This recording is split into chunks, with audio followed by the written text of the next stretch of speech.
Welcome to the WWE Podcast, your number one source for the latest in WWE news and straightforward analysis. Are you ready to get this thing going? Give me a hell yeah! I said give me a hell yeah! Then let's get this show started right now. What is going on, everybody? Welcome back to another edition of the SmackDown Review right here on the WWE Podcast Network. As always, I'm your host, Michael Ritter. You can find me on Twitter at Michael5Ritter and on Instagram at MichaelRitter5. Also hosting the Football Function Podcast, available on Apple Podcasts, Google Podcasts, and Spotify.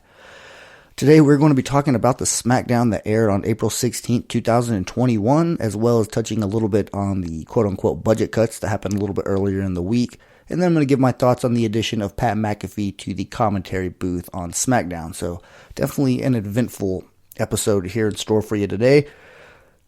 First and foremost, though, before I get too deep into this podcast, I want to thank you all for listening to the show. If you're a first-time listener, I want to thank you for making this part of your day today. And if you're a regular listener, I want to thank you for making this part of your weekly routine. Almost messed that up there, but I do want to touch a little bit on the budget cuts that happened a little bit earlier in the week. Notable names that, were let go. Obviously, the iconic Samoa Joe, Tucker to an extent, Kalisto, Mickie James. There was quite a bit of people. Quite a big number, I guess you can say. It wasn't as bad as last year, which is still, it seems like not that long ago that actually happened. And this year, I know this kind of happens every year after WrestleMania. They tend to clip the dead ends, I guess you can say, or trim the fat off the roster and just do whatever they can, I guess. And some of these cuts really just made absolutely no sense to me, just being completely transparent here. I did not think they were going to let go of Billie Kay or Peyton Royce, for that matter, and the Samoa Joe release just completely caught me off guard. I did think it was weird that he wasn't on the commentary booth on Monday Night Raw. Initially, whenever I seen that, I thought that maybe it meant to an in-ring return or just him not being there. I definitely didn't think that he was about to be fired by the company. And then whenever you look at Billie Kay, she had just now started something that it looked like was about to form with Carmella, maybe forming a tag team there, and it looks like that is absolutely out the window now that she is on the list of people who were released.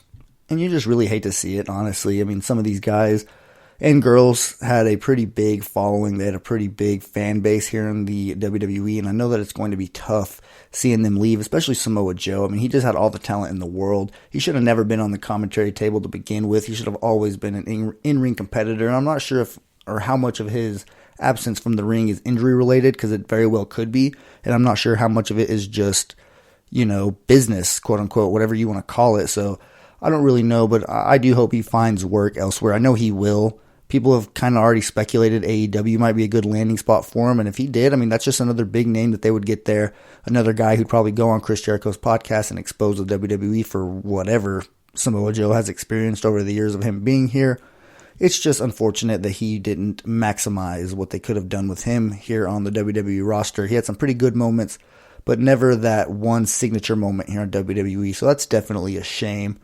But I do wish all of them the best going forward, and I hope that maybe, especially the girls like Peyton Royce and Billie Kay, we've seen crazier things happen, so maybe they can eventually come back to the WWE, considering that WWE is the only business or wrestling business company, whatever you want to call it, that has women's tag team, that has a women's tag team division. So I don't know, they're probably not, tied to the hip by any means, but it would just make sense. They work better as a pair. So I think any promotion, any company that wanted to try to sign them and maybe just give them a new name but keep them together, I think that would probably be a pretty good idea. Transitioning a little bit, though, to the Pat McAfee news. He was officially added to the SmackDown commentary team, and I think that was a pretty good move by WWE. It's no secret for those of you who have listened to the show since I've been doing it, especially the time where Pat McAfee was involved in the NXT stuff with Adam Cole. I am a pretty big Pat McAfee fan. Kind of just like here at the WWE podcast, the Pat McAfee show was one of the first shows that I actually got into in terms of podcasting. So it's kind of just tied to the hip with my weekly routine. That's just one thing that I always listen to the Pat McAfee show weekly. So I'm very familiar with Pat, and I feel like sometimes there's a little bit of a misconception going on with kind of how he's perceived amongst most of the wrestling community, because I know there are, he has a huge following. He has about 2 million followers on Twitter, probably about the same number of subscribers on YouTube. So, I mean, he is definitely a pretty popular guy. I can understand why, he's admitted himself, he's not for everybody. Not everybody's going to like him. So I definitely understand the people who aren't necessarily so high on him, but I don't want that to be because you think that he doesn't take the wrestling business serious, or because you think that maybe he isn't going to work out here, because he is very talented. And I mean, if you love him or hate him, without a doubt, he's one of the best humans speaking into a microphone today. I mean, that's just a fact. The guy knows how to cut a promo. I feel like once he gets comfortable here in WWE, he's really going to be able to make a name for himself. And I think he's going to be a damn good addition. I mean, he's hysterical. He's a funny guy. If you actually just listen to what he's saying, he's being real. I mean, I could see it every day whenever I listen to his shows. You can just kind of see that he lets his real personality come out. And I actually saw it tonight on SmackDown. He definitely wasn't perfect by any means, but I mean, it was his first night.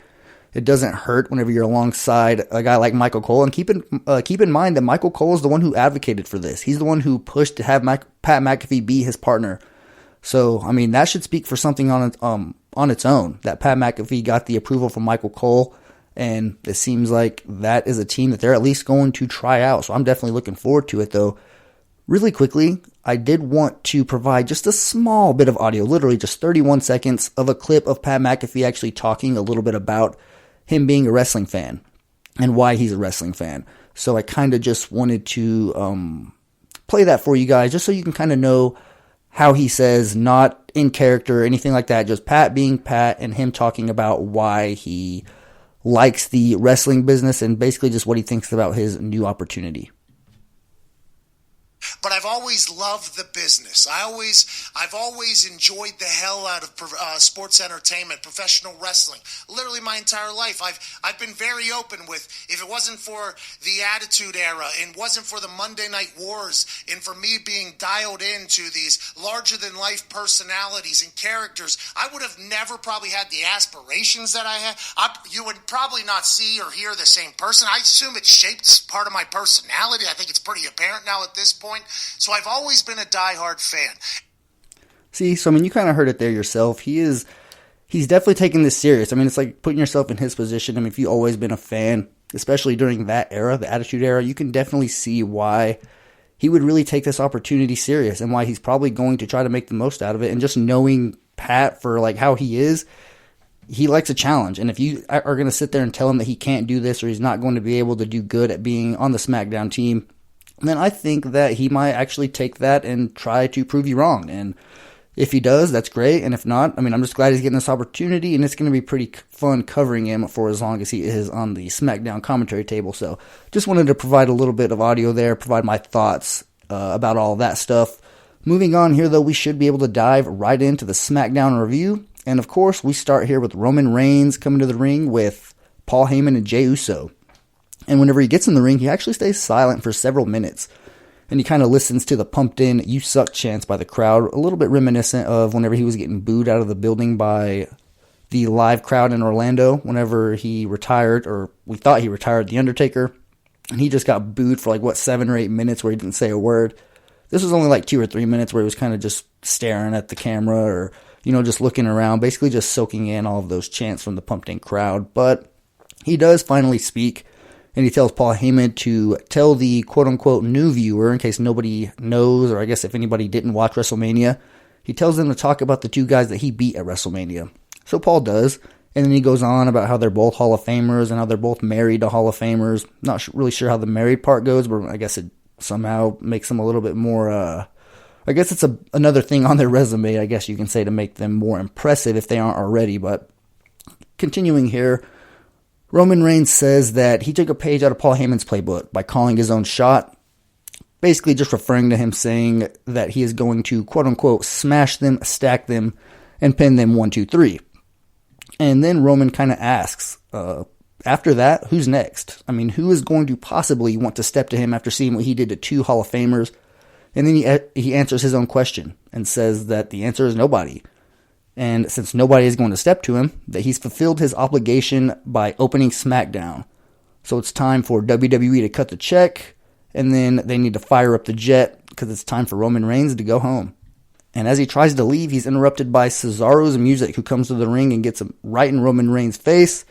And they did get the close-up there, kind of just zooming in on Roman Reigns' face. They're probably going to use that clip in a video package a little bit down the line, because this is obviously who Roman Reigns' next opponent's going to be. But whenever Cesaro got in his face, he tries to reach and grab a microphone from somebody outside the ring. Whenever he does that, Roman Reigns actually leaves. Him and Jey Uso and Paul Heyman, they all just leave the ring and they start walking up the ramp. And then that's basically it for that segment, at least for while they're in the ring. I thought that Cesaro was still going to cut his promo like normal, but they actually didn't. They just go to commercial break, and then we see Cesaro go backstage and talk to Adam Pearce and Sonya Deville. But real quick, before I talk about that interview with Sonya and Adam Pearce, I will say, though, now that it's pretty clear that Cesaro is going to be Roman Reigns' next opponent, I do like that. I think that Cesaro deserves it. He's going to get main event exposure like he already did tonight against Jey Uso, so I think that's going to be pretty beneficial for him going forward. Especially, you can tell, he already beat Seth Rollins at WrestleMania. I don't know why I couldn't remember that. But yeah, he beat Seth Rollins at WrestleMania, and now it looks like he's turning the page already, or at least he's trying to turn the page, because Seth Rollins does have a little bit of stuff to say about that later on in the episode. But at least intentionally, he is trying to turn the page to the Universal Championship and Roman Reigns. And we hear that straight from the horse's mouth right up next, because Sonya Deville and Adam Pearce are both approached backstage by Cesaro, and he asked for a one-on-one match against Roman Reigns tonight, and he says that Roman Reigns doesn't even have to put his title on the line. And Deville answers after interrupting Adam Pearce, and she says that she'll ask Roman, and then she'll get back to him. And I'm not going to lie, I've kind of been on this since the beginning. I've always had a little bit of a hunch, and they're making it kind of obvious, but Sonya Deville definitely has something up her sleeve, and she's definitely up to something. I don't know what it is, I don't know when it's going to be revealed, and I'll definitely eat my words if I'm wrong here, but I'm going to go ahead and go out on the limb. Somewhat out on a limb, I guess. I'm just going to go ahead and say that Sonya Deville is definitely going to factor in with this Roman Reigns storyline pretty soon. I think she's going to maybe be revealed as a member of that little faction, or just somebody who was working for him all along. Maybe she'll get her own little name, kind of like how Paul Heyman got the council to the tribal chief. Maybe she'll get her own little signature name. I don't know why I couldn't remember that for a second, but maybe she'll get her own little signature name. But that's a little bit of speculation. Right now we don't even know what's going on, but for some reason I just get the hunch that Sonya Deville is going to be getting a little bit more involved very soon. But moving on here to another match, not really an important match at all. Rey Mysterio versus Otis, only about 4 minutes long. And Rey Mysterio wins after hitting a 619 and then getting a little bit of a creative roll-up on Otis. Not just your typical roll-up, like the roll-up we're going to see a little bit later on tonight, because this was the first of 2 matches that ended in a roll-up.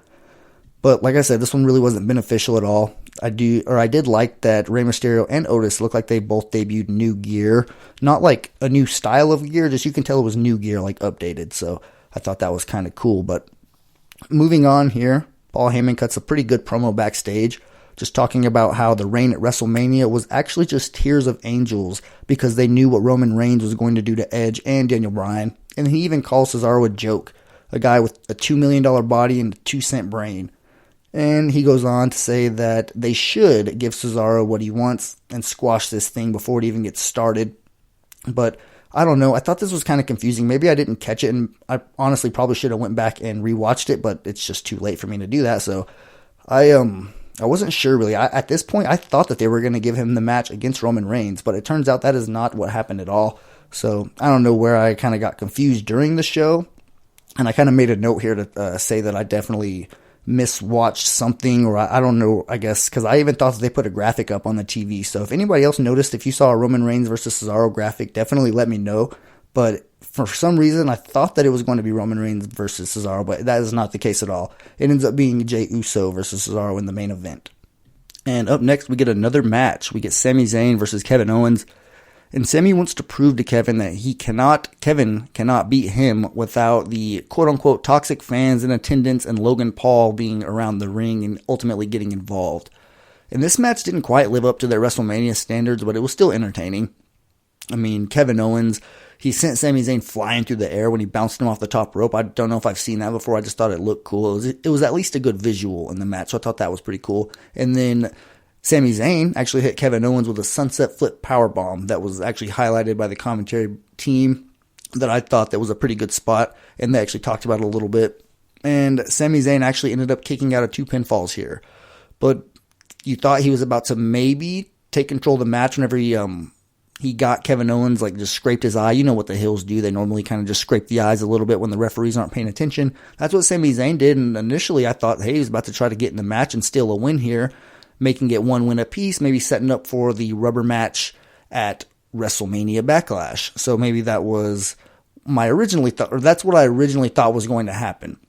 But Sami Zayn ran as soon as that happened, as soon as he scratched Kevin Owens' eyes, and Kevin Owens was able to get off of his back because he was actually attacking him whenever he did that. Sami Zayn tried to make a run for it, got to the top of the stage, eventually got counted out by the referee, but Kevin Owens wasn't going to let it end like that. He ran up there personally and grabbed Sami Zayn, fought him a little bit as they made their way back to the ring. He threw him in the ring, hit him with a stunner, and ended it a little bit more on his terms. Just to steal a little bit of a quote from Edge there. So I don't really know here. I don't know if this is going to be a little one-off thing just to kind of end their WrestleMania feud, just because Sami Zayn was going to accuse the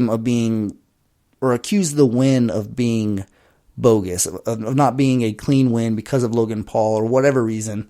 So, I mean, this match wasn't a clean win either, so I could see this one going to Backlash as well.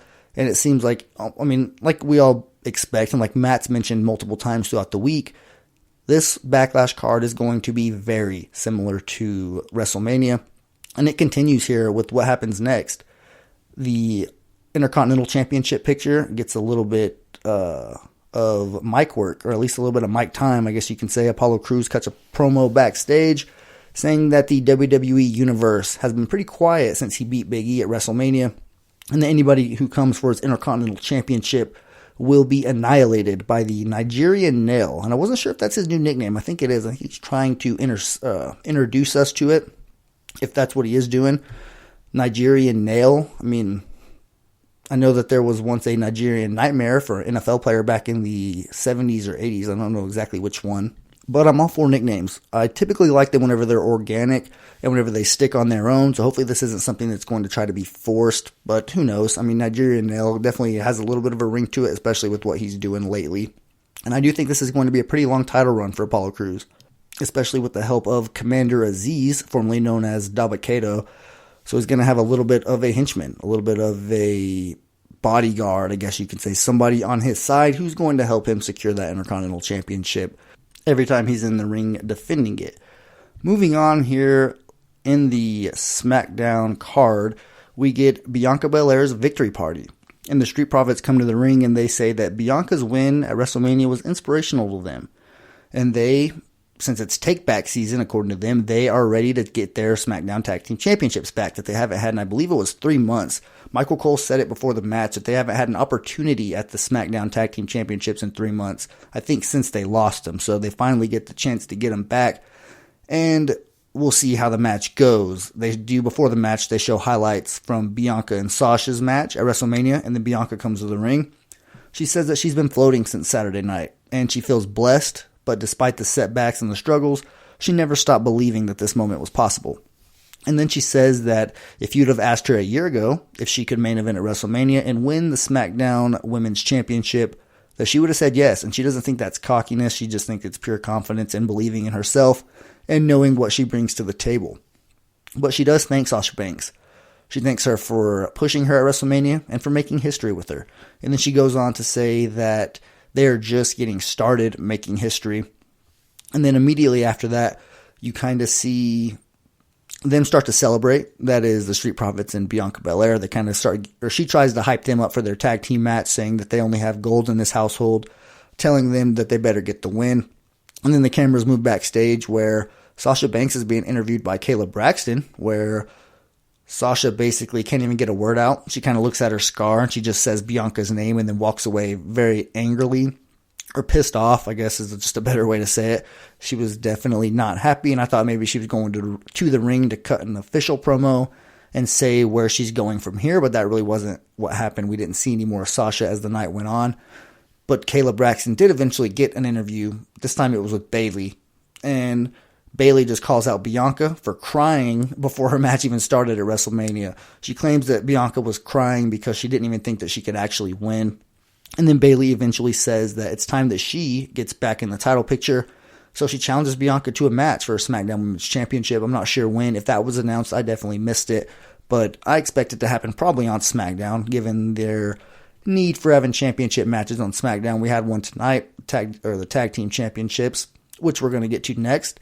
But you can expect next week, or maybe the week after, Bayley will get that championship match that she challenged Bianca for. I just wouldn't mind them maybe putting a little bit of juice behind this storyline. I don't want it to just be, oh, you challenged me for the championship? Well, all right, there you go, you got it. No, I hope Bianca comes out next week and maybe says something like, what the hell have you even done besides hosting your Ding Dong Hello show to think that you deserve a chance at my championship? So maybe she'll come out and say something similar to that. I mean, I don't really know. Given how they do things lately, I could definitely see her just accepting and saying, all right, I'm a fighting champion, so you want a piece of me, you want a shot at this title, you got it. And maybe they'll do it at Backlash, but I don't know. The fact that they still address Sasha Banks and they kind of showed her today makes me feel like maybe she's going to stay involved, but I don't know. It's kind of hard to predict at this point, given that they kind of did the same thing with Cesaro. I mean, they look like they were turning the page with him to Roman Reigns, but also keeping Seth Rollins involved. Same thing with Bianca. It looks like Bayley is wanting. Bianca didn't even acknowledge Bayley, so we don't really know what she thinks about that. But Bayley trying to sneak her way into the title picture, and also Sasha clearly being visibly still upset about everything that happened at WrestleMania, and as she should be. I mean, you shouldn't be happy about losing your championship, especially at WrestleMania. It's not like she pulled a Kofi Kingston and just came out throwing pancakes the next week. She actually came out and showed that she was pissed off. So that's something that I definitely liked about Sasha Banks. And you could just say, at the very least, you have not seen the last bit of her in this SmackDown Women's Championship picture. Up next, we get another match. This time it was for the SmackDown Tag Team Championships between the Dirty Dogs and the Street Profits. And this was a pretty good match. I do think that these are the two best tag teams on SmackDown right now as we sit here. So putting them together in a championship match, I guess, isn't necessarily the worst thing you can do. And this match lasted 11 minutes. And despite a damn good performance from the Street Profits, Dolph ended up winning the match with a zigzag on Montez Ford. So they successfully retained their championships. And I don't know where to go from here as far as the tag team picture. Your guess is as good as mine. Next week, I'm sure we'll probably get another team in there, maybe inserting themselves. Maybe the Mysterios, but I don't really know. This tag team division is not exciting at all on SmackDown, so hopefully they get a little bit of a shakeup without necessarily even doing the official shakeup. Maybe they can just do something a little bit different with how they're booking the SmackDown Tag Team Championships. But anyways, moving on. Kayla Braxton, who's having a busy night, she gets another backstage interview. This time it's with Cesaro. And he kind of goes full 8 Mile mode here by basically agreeing with everything that Paul Heyman said earlier to insult him.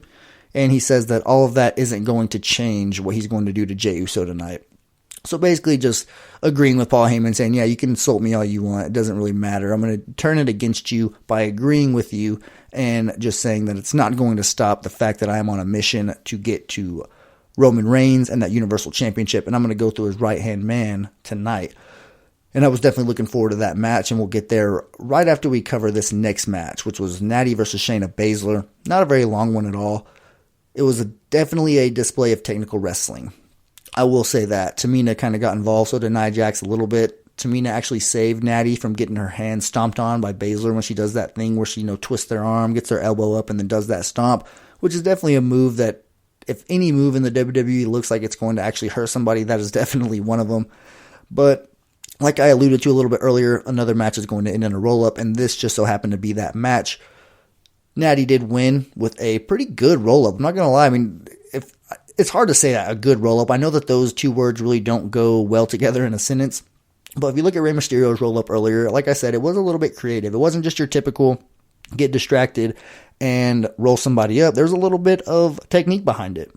And I guess ultimately, if your job is to win the match, if you can very easily win the match by positioning yourself to get that type of roll-up win with the shoulders down, I mean, why wouldn't you do it? But I mean, obviously, I'm not a fan of how repetitive it is. I think that WWE obviously uses it as a crutch way too often, like they did tonight. They clearly didn't want to give Shayna Baszler a clean loss or just a loss that's going to hurt her, but they didn't want to ruin the momentum that Natty and Tamina have right now. So I can definitely see why they did what they did there. And this was a roll-up where she kind of held her down, and you could just see Natty using her strength. She didn't just hold her down and let Shayna Baszler act like she was kicking her legs. Like, Natty made it very obvious to put her left hand down on Shayna's shoulder to act like she was actually having to resist her from coming up, and she was actually having to force her to stay down. So I think that was actually pretty good work by Natty and Shayna Baszler there to make the roll-up look like it was actually a decent way to end the match, which isn't really something that you can say. nowadays. But after Natty does roll Shayna Baszler, sorry guys, you know how it is. You already know the schedule. It's almost midnight already, so I am trying to get this out. And sometimes these words do not want to come out. And I usually drink a Monster to do these episodes. So sometimes if you think I'm talking really fast, that's probably why, because if I were to use my own energy, there's no way I would be able to make it through these episodes without falling asleep. But anyway, what I was saying is after Natty hits the roll up on Shayna Baszler, Nia Jax jumps in and she tries to attack Natalya, but Tamina does not let that happen. And she once again saves the day by super kicking Nia. And then they walk away clean, as they have for the past few weeks now.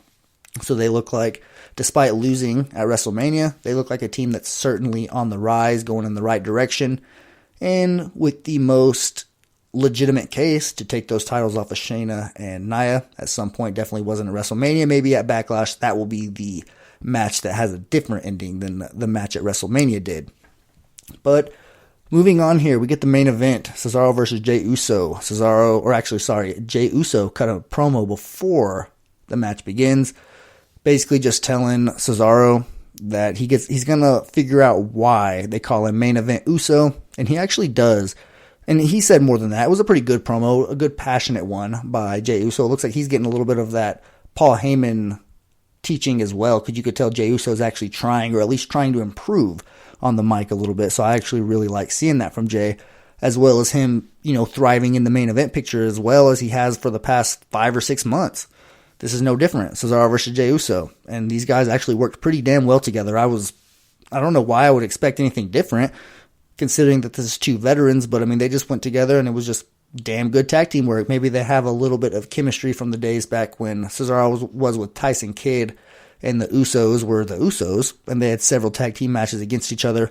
So they probably do have a little bit of chemistry dating back to all of those days, going on tour and live events. I know that they like to use the hell out of tag team matches at house shows and live events just to maybe feature all the guys. You want to get all the superstars out there you want to get as many out there as you can. So why not make a 6-man tag match with random wrestlers at every single live show? And I've been to a lot of them over the years.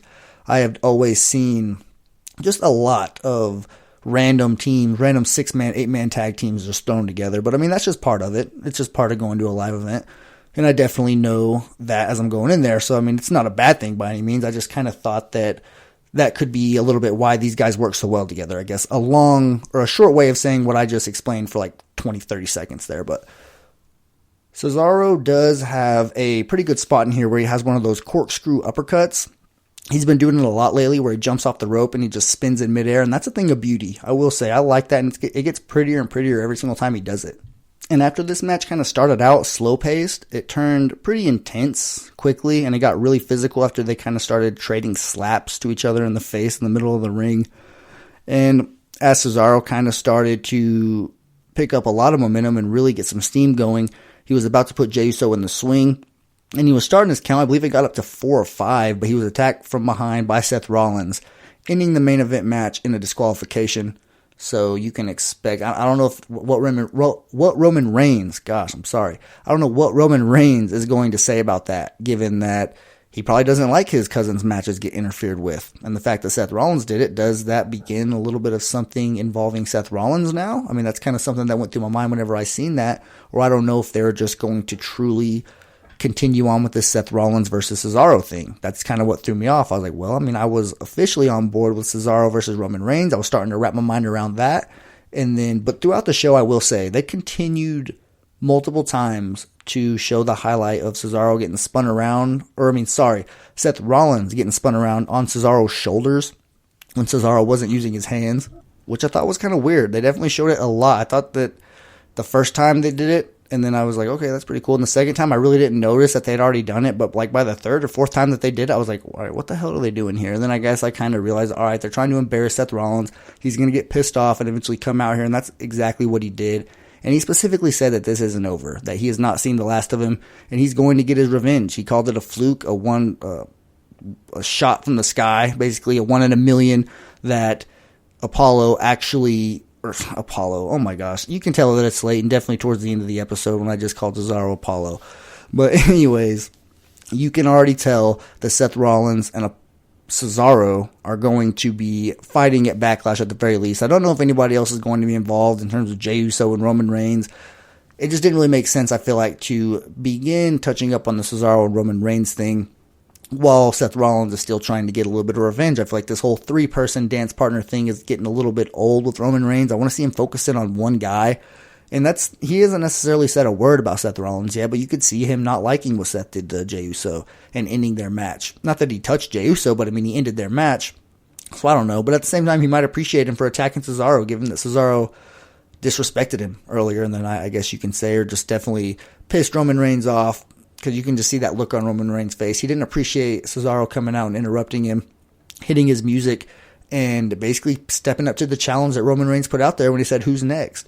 So you can expect Cesaro to be involved in the main event picture, and that's the biggest thing I took away from this. Is Cesaro was still, despite he didn't just get his WrestleMania moment and they're going to push him to the side. No, he's getting elevated after WrestleMania, and that's what I want to see from Cesaro. So I'm excited for this. I'm excited to see him continue his feud with Seth Rollins, because they put on a hell of a match, maybe match of the night, or just match of the entire WrestleMania card, arguably just with maybe Bianca Belair and Sasha. So definitely SmackDown had some damn good matches at WrestleMania, but I will say that Cesaro and Seth Rollins is a match that if they were to fight at Backlash again, I think that would be a hell of a match. So I wouldn't be opposed to that at all, but I am looking forward to whenever Cesaro does officially transition over to Roman Reigns, and we get to see some good matches between them two, because I do think there is a lot that can be told there, and maybe just some good matches and some good performances by both guys in store for us, and that's always fun, especially whenever you get a good story. That should just about do it for me here, though, on the SmackDown review. Hope you guys all enjoyed this episode. I will be back this Sunday talking to Matt on the weekend review. I'll be joining him on that episode. I'm looking forward to that, getting able to cover everything that happened on Monday Night Raw, the Raw after Mania, and then also touching up on some things that maybe I didn't get to go as in-depth as I would have liked here on the SmackDown review, or maybe just touch up on some things and get Matt's opinion. It's always fun whenever you can bounce off your opinions and your thoughts with somebody else, especially someone else who's just as, if not more, passionate about wrestling as you are. So looking forward to that. But I hope you guys all have a fantastic weekend. Walk passionately in the direction of your dreams, and I'll talk to you soon.